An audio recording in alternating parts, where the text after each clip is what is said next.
राजकीय प्राथमिक पाठशाला रामपुर की श्रेणी में रामलीला का मंचन कर रहे हैं, जिसमें हमारा सीन है सीता हरण। जब भगवान रामचंद्र जी मारीच जो स्वर्ण मृग के रूप में होता है उसका शिकार करने के लिए जाते हैं वन में सीता जी के भेजने पर, तब जो मारीच है वो भगवान राम की आवाज में लक्ष्मण जी को आवाज राम राम करके बुलाता है ना, लक्ष्मण कर करके बुलाता है। तब सीता माता जो है लक्ष्मण जी को भेजती है कि राम जी के ऊपर कुछ संकट आया है, आप जाइए और उनकी सहायता कीजिए। तो उसके पीछे से जब भगवान लक्ष्मण जी है वो रेखा खींच के सीता जी की सुरक्षा के लिए भगवान राम की सहायता के लिए वन में चले जाते हैं। उसके बाद जो साधु बना हुआ रावण है वो सीता माता के हरण के लिए साधु का रूप धारण करके कुटिया में प्रवेश करता है। ताड़ियां मारो भाई।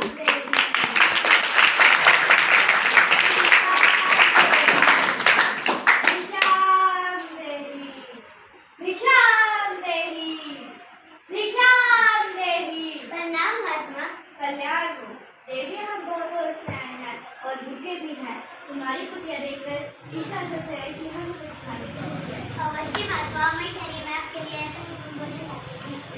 हम यात्रा से स्वागत हैं, विश्राम कर सकता है। क्षमा कीजिए, इस समय मेरे पति कुटिया में नहीं है, इसलिए मैं आपका स्वागत नहीं कर सकती हूँ। परंतु कृपया करके हमारी ठहरी मैं आपके लिए भोजन है।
बस बहुत हो चुका है।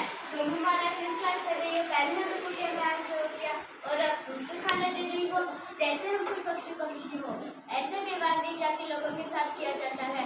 कोई संत महात्मा दरबार पर आ जाए तो उसके पास जाकर आते से उसके चरण छूकर उसे भिक्षा दी जाती है। ठीक है, हम तुम्हारे दरबार से भूखे चले जाएंगे, लेकिन इस रात के लिए हम तुम्हें श्राप देंगे। नहीं नहीं मुझे मुझ पर दया कीजिए, मुझे अपनी पीढ़ी के समान समझिए, मेरी अभी सनातन समझिए। हम सब समस्या सब कुछ जानते हैं, हम टीकादर्शी हैं, स्त्री हम सब देखते हैं, मूर्ख स्त्री हम सब देख रहे हैं। इससे मैं तुम्हारे पति किसी बुद्धि का शिकार करने में भागा फिर रहा है। उस मिनट पहले तुम्हारे पति पर एक बार प्रहार कर चुका है, फिर भी तुम्हारा पति उसका पीछा नहीं छोड़ रहा। हम श्राप देते हैं कि तुम्हारा पति सिंह को काला।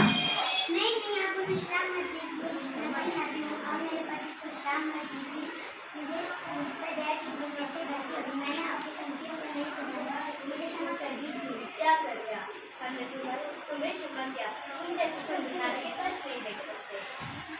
मैं मिथिला की राजकुमारी और इस अवस्था में ये कैसे देव है जिसका झटकाएगा देख देख कभी लाल नहीं हो जाए। उसे तुम इस बात को कुटिया में रिच कर रही हो। अरे ऐसे नारी को तो किसी त्रिलोकी के राजा की पत्नी होना चाहिए था। मेरे लिए तो मेरे ही पति त्रिलोकी के राजा है, उनसे बढ़कर अवश्य हो सकता है। हम बताते हैं सीते जिसको नाम से देवनाथ के नर राक्षस संसार के सिर्फ प्राणी धर्म सूर्य चंद्र आदि किसी इच्छा से चला करते हैं, जिसे देख वर्ष की भक्ति घर से संसद हो जाते हैं। एक भाई जिसके सामने साथ ले तुम तो उस लड़का पति रावण पत्नी होने योग्य हो। ऐसे पाप पुण्य वचन कहते हुए तुम्हें लज्जा नहीं आती? महात्मा के देश में एक भूत आत्मा हो, कौन हो? तुम्हारा दास वही लंकेश्वर रावण।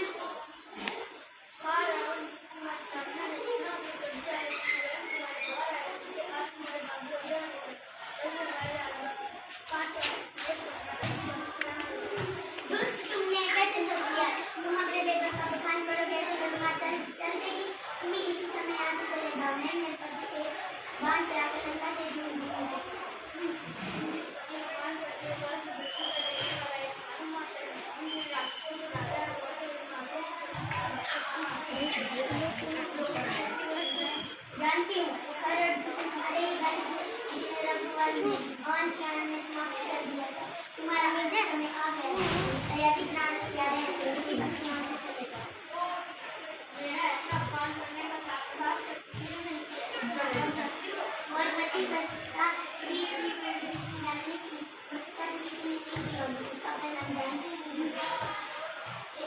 और तेरा ही नहीं, तेरे सारे कुल का सर्वनाश हो जाएगा। मूर्ख हृदय मेरे सामने से उसके पति अंदर जाती जाती है और दुनिया के द्वार की मर्यादा की रेखा से बाहर आ जाती है। इसको बहुत ही ज़्यादा हो जाता है। इसलिए